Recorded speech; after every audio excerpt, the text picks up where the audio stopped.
Habiendo sido emboscados el día anterior, un grupo de infantes de marina con serias bajas se dispuso a intensificar el patrullaje, por lo que el jefe de la base de Huipoca envió un día como hoy, 28 de julio, a una patrulla para realizar el control carretero, la misma que estuvo comandada por Veteranos, estamos acá con el almirante Juan Carlos Llosa. Hemos hecho una serie de videos con relación a los aniversarios de los enfrentamientos donde fallecieron miembros de la Marina, también de la Fuerza Armada, pero básicamente de la Marina. Y nosotros queríamos saber por qué no se cuenta toda la historia completa en relación a tanto victorias como derrotas o el proceso que ha tenido la Marina, ¿no? Hay muchas versiones extraoficiales o hay muchas versiones de gente fuera de la Marina. Me gustaría saber, es un poco curioso yo, por qué no tenemos aún una versión completa de toda la historia, como un compendio. ¿Cómo está, almirante? Buenas noches. Buenas noches, Pepe. Muchas gracias por la oportunidad. Efectivamente, el tema que tú planteas es muy interesante. Yo quiero referirme en primer lugar a esa relación importante que ha surgido entre la Marina de Guerra de Perú y la ONG Veteranos, que juntos, desde el año principalmente el año 22 y 23, hemos trabajado mucho en fomentar la memoria histórica de lo que fue la participación de la Marina de Guerra del Perú en la lucha contra San Luminoso en la Guerra de Perú. Como bien has mencionado, muchos capítulos veteranos refiriéndote a estos enfrentamientos, incluso también a los asesinatos que tuvimos que lamentar del personal naval, y se ha avanzado bastante en eso. Y efectivamente, creo yo que aún falta mucho más, porque esta historia apenas tiene 2 décadas y se empezó a conversar vencido el terrorismo, y estoy seguro de que esto va a durar mucho tiempo más. Y es bueno que planteemos versiones oficiales que son indispensables para tener un panorama claro y sobre todo un poco en respuesta a opiniones o informes de la verdad que no dejan, en el punto de vista militar, no son tan exactos, por decirlo menos. Además de carecer, esto es una opinión personal, de rigurosidad académica. Específicamente en el capítulo que se refiere a la fuerza. En las redes nosotros somos bastante potentes, tenemos más de 1 millón ya de seguidores. Cuando yo pongo estas crónicas de los enfrentamientos, los chicos que me siguen no tienen ni idea. No saben que había pasado eso y me dicen, ¿por qué no cuelgan más cosas? Queremos saber más historia de esto. La del frontón, no tenían ni idea. O sea, no sé ni con qué se come el frontón. Y nosotros hasta ahorita tenemos juicios, muchos años después todavía seguimos con eso y los chicos no saben lo que pasó. Por mucho lógico, en los primeros años de terminada la lucha, venció militarmente el Sendero de Cartagena, consolidada la pacificación de evidentemente en otros campos. Por eso yo resalto el tema que la victoria del Sendero de Cartagena fue una victoria militar, más no política, que no nos tendríamos varios siglos, todos años. Entonces, hubo mucho recelo y sobre todo precaución para no hablar de estos temas y no generar, como todos sabemos, una serie de persecuciones judiciales que son conocidas por todos. Esto acá en Frontón 40 años, recién el proceso ya aparentemente ha terminado. Esa es una demanda constitucional hace poco nomás, que ha continuado. Hay marinos con los juicios a cuestas que han muerto, incluso con su juicio atrás. El almirante de Pietro es uno de ellos. Hemos sido un poco, de alguna manera, en términos institucionales, brazos a tocar ese tema hacia afuera. Es un tema que hay que corregir. Hay personas, como tú referías, por ejemplo, homenaje a la memoria del almirante Manuel Sarmiento, que fue un gran impulsor de la memoria, específicamente de la infantería marina, pero la marina en general combatió un proceso que inicia en enero del 83, y al cual primero participó la infantería marina, después con la inteligencia, después se han ido sumando a lo largo del tiempo diferentes unidades hasta que se generaliza el combate a terrorismo por parte de la Marina de Guerra. Tú recordarás, hace poco, el año pasado, hicimos por primera vez una ceremonia por el combate de Puncos, el 1 de agosto de 1983, donde tuvimos personal naval, el primer enfrentamiento donde perdimos personal naval que murió combatiendo. Siendo las 09:30 horas, llegó la base contrasubversiva un grupo de comuneros de los caseríos cercanos para informar que una columna terrorista que había atacado horas atrás al pueblo de Ocopeca se dirigía a Punco, comunidad ubicada más al norte, a unos 3.400 metros de altura. Se organizó una patrulla de combate conformada por 10 infantes de marina como elementos de asalto y 5 guardias civiles como elementos de seguridad. La patrulla salió en helicóptero desde la base de San José de Sexe a las 15:35 horas. Después de 10 minutos de vuelo fue desembarcada e iniciaron su aproximación a Punco. Al llegar, los pobladores les dijeron que los terroristas se encontraban en una casa situada en una quebrada cercana. Estando cerca fueron avistados, iniciándose el tiroteo. La patrulla se enfrentaba a unos 120 terroristas con armas automáticas. Después de contener el avance de la patrulla, los terroristas empezaron a desplazarse para rodearla. En pleno combate, cuando estaba cambiando la caserina, el OM-2 Ima Johnny Ordóñez Díaz fue impactado en la espalda por un proyectil. La patrulla inició un contraataque desde diversas direcciones, causándoles múltiples bajas a la columna terrorista, que optaron por huir del combate cobardemente. Por la gravedad de sus heridas, el OM OM-1 Johnny Vázquez fallece a los 10 minutos. Un terrorista herido, considerado neutralizado, logró dispararle por la espalda al jefe de la patrulla haciendo estallar una granada. El estallido hirió mortalmente al jefe de patrulla y a otros 6 infantes, así como inutilizó el equipo de radio. Incomunicada y con bajas, la patrulla emprendió el retorno a pie. Unos minutos después fallecía el OM-1 IMA Pedro Cueva Vázquez. A las 23:00 horas falleció el otro herido, el OM-2 IMA Félix Rosas Ceballos. Honor y gloria a nuestros héroes que dieron la vida por la pacificación y se enfrentaron al terrorismo comunista. La primera vez que hacíamos una ceremonia muy bonita en el Faro, fue la primera vez una ceremonia fuera del establecimiento naval respecto a ese tema, ¿no? Como dije, de repente había un recuerdo de Raúl Ribotti, de Sergio González, pero una ceremonia institucional que conmemore el primer enfrentamiento. Entonces nos hemos tardado un poco en eso porque es un tema complicado, pero creo que ya es tiempo de que, como lo ha hecho el Ejército del 2009 cuando publicó su libro El honor a la verdad, internamente no todos han estado de acuerdo, ya hace un tiempo que se ha dispuesto que se haga una versión oficial, como la tiene las Fuerzas Armadas Uruguayas, por ejemplo, con la versión de los Tupamarus, ¿no? Y otras instituciones, que yo creo que es un tema que espero el próximo año se dé ya de manera definitiva, para que pocos meses más, tal vez un año, tengamos una versión oficial. Nosotros impulsamos, ahora que se ha impulsado, en 2023, impulsamos y fue aprobada la creación de la Dirección General de Comunicación e Intereses Marítimos. Estoy seguro que esto va a darle un mayor realce, mayor impulso al papel que cumplió la Marina de Guerra del Perú en la lucha contra el terrorismo. Tú mencionabas, Pepe, el tema de Frontón, un problema complicado, ¿cierto? Pero ahí, como fue un enfrentamiento. Nosotros propusimos que esto se consideraba una efeméride naval. En esas fechas perdimos la segunda fecha de esta efeméride, el 18 de julio. Perdimos 4 años. Lucharon, dieron, establecieron de derecho en esa prisión que había sido tomada, ¿no? Y rescataron vida de rehenes. Por lo tanto, yo considero que Frontón fue la primera operación exitosa de rescate de rehenes en la historia de la pacificación. No le hemos dado la connotación que tiene. Y ahí se dio un golpe muy duro a Sendero, porque fue Sendero Luminoso quien dominaba ese penal, lo controlaba y quien provocó ese lamentable hecho donde se perdieron vidas humanas al fin y al cabo. Mencionados al almirante Pietri, que tuvo una participación notable en esa jornada. De vista mío particular, es un héroe nacional que no falta darle reconocimiento por todo lo que ha hecho, no solamente estando en actividad, sino estando en retiro, después como secuestrado en Chavina Guanta, y además en su lucha como parlamentario por reivindicar a aquellos miembros de la Fuerza Armada que entregaron su vida por sus mejores años, o quedaron iniciados, o están hoy día prácticamente en la condición de presos políticos, porque habiendo ya leyes que dicen, ¿no?, que esto de lesa humanidad no es aplicable a los quienes combatieron, siguen o detenidos o procesados.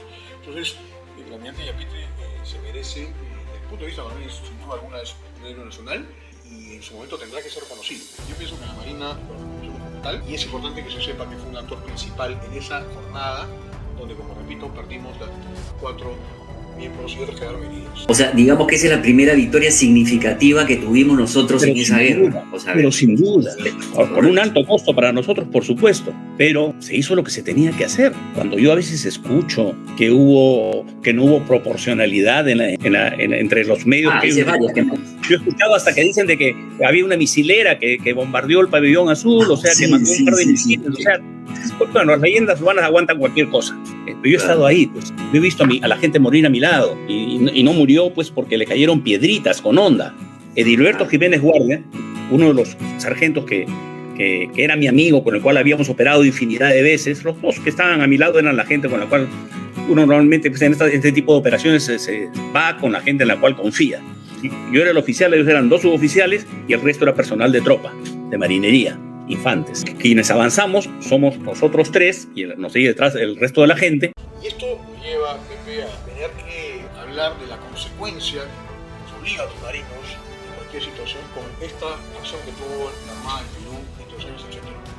Reconstruir la memoria nuestra, honrar a todos los marinos de guerra de diferentes especialidades, o que murieron combatiendo, o que murieron vilmente asesinados por estos delincuentes, producto del rol que estaba cumpliendo la Marina de Guerra, que finalmente fue un actor principal en esta derrota militar mencionada, entre otros actores, por supuesto, no solamente de la Fuerza Armada, la policía, las autoridades políticas, el gobierno del entonces, en los 90, el Servicio de Defensa Nacional, en fin, todos pusieron su cuota importante para vencer a esa guerra. Es un tema por el cual nosotros debemos sentirnos orgullosos y tenemos también una obligación moral de refutar todas aquellas versiones antojadizas que ha hecho informe de la Comisión de la Verdad respecto al rol de las Fuerzas Armadas y de manera particular de la Marina de Guerra, declara tendencia conocida que se plasman en el prefacio de este informe, cual condena y es una serie de términos que nosotros nunca hemos debido de aceptar. Ese es otro tema pendiente. Y otro tema pendiente que nosotros venimos conversando desde hace muchos años, en diferentes foros hemos tratado este tema, y ya es tiempo de que se diga una versión completa. El que calla otorga, entonces si de un lado callas, el otro lado con su versión apabulla la verdad y ya está. Sencillamente yo no he dado mi versión todavía, pero ya han pasado como más de 20 años, ¿no? Sí. Entonces yo creo que ya la cosa está fría un poquito como para poder salir y decir, bueno, mira, esto ha sido, ¿no? Yo creo que la Marina de Guerra está esperando el momento oportuno, debemos estar próximos a ese momento, en el cual comprenderemos la magnitud desde que se toma la decisión en el Consejo de Ministros, el vicealmirante José Melitón Carvajal Pareja, ministro de Marina en el año 82, que toma la decisión de la participación. Esto no fue tan sencillo procesar internamente porque... Claro, no estamos preparados para eso. Porque se pensó de que era un tema muy alejado del escenario natural de nuestro, el mar o la Amazonía, ¿no?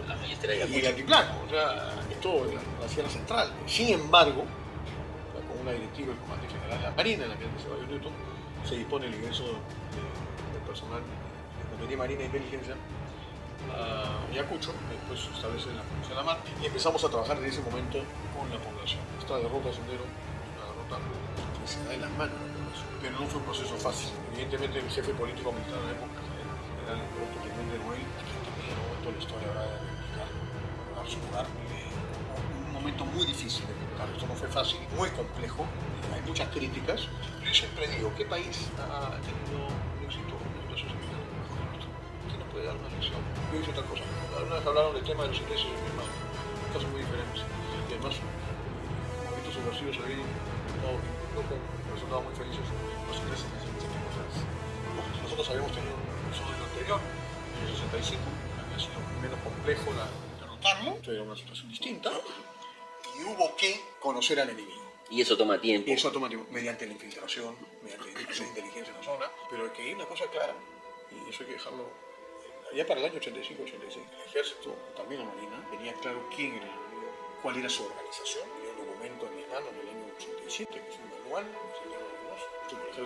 donde se plasma una radiografía completa. Ustedes ven ahí en ese libro de pasta roja, es un libro de inteligencia, donde hace una radiografía que tengo en mi poder, que me ha servido mucho para mis investigaciones en esto, de Sendero Luminoso tal cual era. Pocas comas podríamos quitarle a este informe. Pero no es cierto, pues, que lo que dice la Comisión de la Verdad, que la Fuerza Armada no conocía el problema. Por supuesto que lo conocía. Se había nutrido con información de inteligencia, se había nutrido de la información de los infiltrados, se había nutrido del análisis de la problemática. Que no todos lo supieran, eso es otra cosa. O sea, esas versiones de que se hablaron durante mucho tiempo, de que no se conocía el enemigo, eso no es cierto. Una cosa es conocer la organización, una cosa es conocer las motivaciones, las formas de actuar, y otra cosa es identificar al adversario en el terreno. No fue fácil. Hubieron errores en el camino, se fue aprendiendo. Hubieron bajas también. Hubieron muchísimas bajas por todos esos errores, ¿verdad? Pero finalmente, para el año 88, Sendero y Naval Humano no había cumplido el objetivo principal que tenía, que era levantar el ejército popular para incendiar la pradera y llevar la lucha del campo a la ciudad. Claro. Después cambiar el eje de estrategia y sentarse en Lima, lo cual causó un remesón en el del partido y todas son historias conocidas. En ello, pues fueron muchas vidas de peruanos. Y también sí, sin duda alguna, a partir del 85, entre los 85 y 90, faltaron las decisiones políticas que nos han permitido lograr lo que finalmente se hizo en el 90. Decisiones políticas importantísimas que favorecieron el accionar militar contra Sendero, ¿no? Es decir, ley de arrepentimiento, jueces sin rostro, todo esto, estrategia importante armada, la cual evidentemente la Marina participó, logró inhibir de muchas acciones ese Sendero. No hay que preguntarse por qué Abimael Guzmán no hizo más taratas.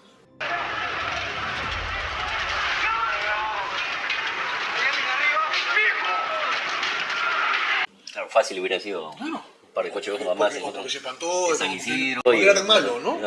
No. No pudo hacerlo. Sin duda, no porque no capturó, pero no pudo hacer más porque definitivamente con una ley de arrepentimiento, con una gente que sabe que lo están pisando talones, con un grupo de gente que está dispuesta a matarlo sin piedad, entonces eso tiene un efecto en el adversario. la moral del adversario. Esa lógica, tú me haces una y yo te hago dos. Entonces eso tuvo un efecto. ¿Por qué no hiciste más? Porque claro, ya no confío en la gente. Porque la traición o el arrepentimiento o como hacían los gringos en el lejano oeste, ¿no? Recompensa. Acuérdate de las recompensas. Ahora bien, recompensas. Las recompensas. ¿Cuánta gente empezó seguramente a desertar y denunciar? Entonces, eso fue un efecto brutal para la moral del adversario. La ideología quedó a un lado, el fanatismo también, pasó reemplazado por otros intereses o por la posibilidad de quedar exento de...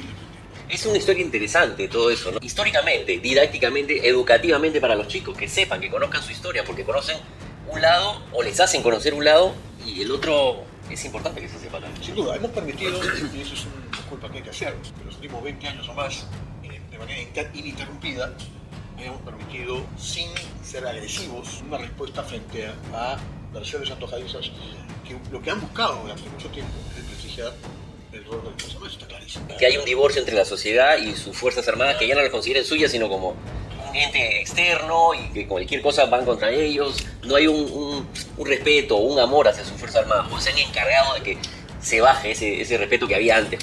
Estos grupos que están ahí siempre atentos, nosotros como miembros de la Fuerza Armada, tú no sabes, basamos en el artículo 165 de la Constitución. Las Fuerzas Armadas existen para garantizar la soberanía, independencia, integridad territorial. Necesitamos medios. Y esos medios cada cierto tiempo tienen que ser modernizados, actualizados, nuevas adquisiciones. Entonces, tú te das cuenta que cada cierto tiempo son los mismos actores. En el caso de la operación de la Fuerza Aérea, que hemos tocado en veteranos de un tema tan importante, es una cosa vital para la seguridad nacional, salen los mismos. Sí, claro. Hablar de traición al pueblo, hablar de gastos... No es el momento. No es el momento, ¿no? Son los mismos. Pero lo curioso es el famoso maniqueísmo barato de cañones y mantequilla, que no se da nunca, cierta gente no habla nunca antes, días antes o tiempo antes de ese problema, que efectivamente hay muchas carencias que hay, cada quien tiene una responsabilidad para eso, pero siempre se apela a ese tipo de cosas, ¿no? A lo mismo, pero no permanentemente, sino que falta que la Fuerza Armada, el Ejército, la Fuerza Aérea quiera hacer una importante cosa, inmediatamente te sacan esos, los que nunca hablan de eso. Claro, hablan para pinchar la llanta, ¿no? Los que nunca hablan de eso. Entonces, querido Pepe, nuestros adversarios están identificados en la sociedad. Y lo mejor es hablar de manera correcta, de manera transparente, decir lo que hicimos, que luchamos patrióticamente contra esta lacra, perdimos gente, hubieron errores por supuesto, que en su momento son difíciles de corregir, que son muy difíciles, primero identificar y después corregir. No digo que no puedan haber críticas, no digo que no hayan habido análisis, pero yo la verdad que conozco muy pocos análisis importantes que digan, oye, esto sí pudieron haberlo hecho de otra manera. ¿Sí? Pero yo siempre digo, ¿qué país ha actuado? ¿Qué sociedad se ha defendido mejor que nosotros? Para que nos pueda decir, esta fue la receta y ustedes no la aplicaron, aplicaron una receta secundaria. O equivocado. Eso seguro que no existe. Este tema, esta versión va a ser en su momento, entiendo yo, que hay una voluntad institucional de hacerlo. Hay algunos que tienen algunos temores que nunca faltan, porque dicen, bueno, pero esto significa que puede afectar a algunos. El nombre de nuestra institución, el buen nombre, la memoria de quienes lucharon está primero, porque cualquier cuestión burocrática. ¿No? Y hay que tener la firmeza para decir que el país sepa bien el esfuerzo que le costó a la sociedad peruana en su conjunto pacificarse, concretar la pacificación, pero de manera particular a las Fuerzas Armadas y dentro de ello a la Marina de Guerra del Perú. Dio su sangre, jóvenes, muchachos que tenían una vida por delante para hacer familia, que nunca lo hicieron, que dejaron a padres destrozados, otros que niños huérfanos. El dolor estuvo presente en la institución. Por esos oficiales, por ese personal técnico, por ese personal de ingeniería, es una deuda. Se lo debemos. Se lo debemos. Porque así como el año pasado colocamos uno junto con el almirante Carlos Danés, un extraordinario marino, de la patria, que nunca conoció sus nietos. Dejó a sus hijos chicos, dejó 10 años.